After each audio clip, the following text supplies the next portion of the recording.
भाई अगर आपके पास भी ये गरीब माइंडसेट है तो आप भी जिंदगी भर गरीब रहोगे, क्योंकि इंसान सिर्फ पैसों के बगैर गरीब नहीं होता, बल्कि इंसान जो है वो ज़हनी तौर पर भी गरीब होता है। आज का वीडियो इसी टॉपिक पर है कि गरीब माइंडसेट कौन सा होता है और अमीर माइंडसेट कौन सा होता है। और ये आप भी चेक करके जाना कि आपका अमीर माइंडसेट है मीन्स रिच माइंडसेट, या आपका जो है वो पुअर माइंडसेट है। और ये भी मैं लास्ट में बताऊंगा कि अगर आपका पुअर माइंडसेट है, गरीब माइंडसेट है, तो आप उसे जो है रिच माइंडसेट के अंदर कैसे कन्वर्ट कर सकते हैं। चलो सबसे पहले समझते हैं कि पुअर माइंडसेट वाले कौन लोग होते हैं। देखो, पुअर माइंडसेट वाले वो लोग होते हैं जिनका जो है ना वन डे विजन, यानी उनका एक दिन का जो है ना विजन होता है कि भाई आज काम किया है, पैसा कमाया है और आज ही खा लेंगे, बात खत्म।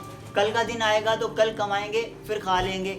मगर ये जो लोग हैं वो कभी भी लॉन्ग टर्म सोच नहीं रखते कि 5 साल बाद या 10 साल बाद हमारे पास क्या होगा, हमारी नेटवर्थ कितनी होगी, हमारी वेल्थ कितनी होगी, हमारे पास क्या क्या चीज़ें होंगी, क्या क्या चीज़ें नहीं होंगी।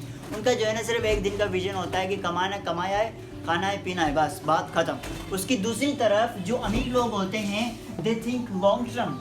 ये जो लोग होते हैं वो लॉन्ग टर्म सोच रखते हैं। वो सोचते हैं कि भाई आज हम ऐसा क्या करें कि 5 साल बाद 10 साल बाद हमारी जो है ना नेटवर्थ बढ़ जाए। तो आज इन्वेस्ट कर लेंगे 10 साल के लिए, क्योंकि वो इन्वेस्टमेंट पता है उन्हें 10 साल के बाद जो है ना वो लाखों करोड़ों में होने वाली है। अमीर और गरीबों में एक ये डिफरेंट था। और दूसरे की बात करें तो जो गरीब लोग होते हैं वो जो नो रिस्क, यानी वो रिस्क लेने से जो है ना वो घबराते हैं, वो रिस्क लेने से डरते हैं। अगर उनके पास 1 लाख रुपया भी आ जाएगा ना, कभी भी रिस्क लेकर जो है मजदूरी को छोड़कर कोई अपना ठेला लगाएं या कोई अपना छोटा सा मोटा कारोबार करें। वो डरते हैं कि फेल हो गए तो क्या होगा, अगर पैसे डूब गए तो क्या होगा, इस तरह का सीन होता है। और ये लोग कभी रिस्क नहीं लेते। और दूसरी तरफ जो अमीर लोग होते हैं वो रिस्क टेकर होते हैं, वो कभी भी रिस्क लेने से घबराते नहीं है। वो लाखों रुपए जो है ना बगैर सोचे समझे इसी जगहों पर इन्वेस्ट कर देंगे। मगर वो बड़े होशियार होते हैं, क्योंकि उनको जो है ना वो नॉलेज होती है इन्वेस्टमेंट्स वगैरह के बारे में। तो इसलिए ऐसी जगहों पर रिस्क लेकर ऐसा कोई बिजनेस भी स्टार्ट कर देते हैं या ऐसे एसेट्स बाय कर लेते हैं,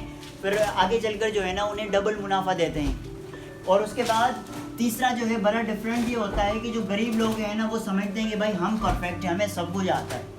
क्योंकि ये सीखने का, अगर आप कोई बंदा समझेगा कि मैं परफेक्ट हूँ, मतलब वो कभी सीखने पर जो है ना वो तवज्जो नहीं देगा। इसलिए जो गरीब लोग होते हैं ना वो कभी भी सीखने पर, अपने आप को इम्प्रूव करने पर, अपनी सेल्फ को अपग्रेड करने पर जो है ना फोकस नहीं करते।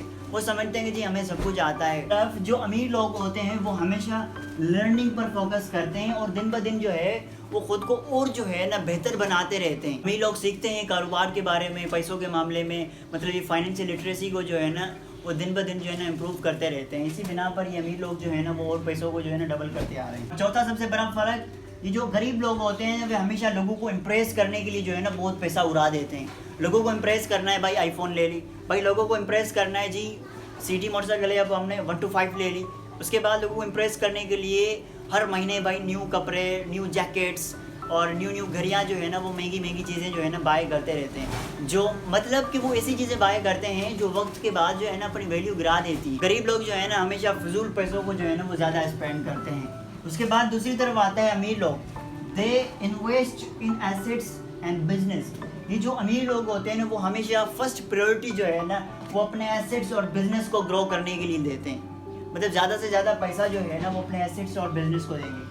जब उनके जो एसेट्स या जो उनका बिजनेस है वो जब ज़्यादा से ज़्यादा ग्रो कर जाएगा, उसके बाद जो है ना ये लोग लाइफ स्टाइल पर भी थोड़ा सा फोकस कर लेते हैं, गाड़ी बंगला वगैरह। सबसे पहले जो रिच माइंडसेट वाले लोग होते हैं वो हमेशा पहले एसेट्स और अपना बिजनेस बिल्ड करते हैं। अब सवाल आता है कि अगर हमारा जो है पुअर माइंडसेट है तो अब इसको हम रिच माइंडसेट के अंदर कैसे कन्वर्ट करें। मैं आपको सिर्फ और सिर्फ 2 स्टेप्स बताऊंगा। इन 2 स्टेप्स के अंदर जो है ना आप अपने पुअर माइंडसेट को रिच माइंडसेट के अंदर कन्वर्ट कर सकते हैं।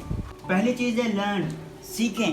किताबों से मनी पर और बिजनेस के रिलेटेड जो है ना किताबें बाय करें और सीखें। उसके बाद यूट्यूब है, सोशल मीडिया है, इंटरनेट है, आपको जहाँ से मिले जो है ना पैसों के बारे में, फाइनेंशियल लिटरेसी को सीखना स्टार्ट करें। उसके बाद जो है फ्रेंड्स, ऐसे दोस्तों की संगत में रहें जो लोग आपसे टैलेंटेड हों, खास करके वो लोग जो कारोबार में टैलेंटेड हो, जिनके पास ज़्यादा पैसा हो, उनके साथ जो है ना उठे बैठें ताकि आप जो है उनसे सीख सकें। मैं उम्मीद करता हूँ आपको पुअर माइंडसेट और रिच माइंडसेट के बारे में ईच एंड एवरीथिंग सब कुछ पता चल गया होगा।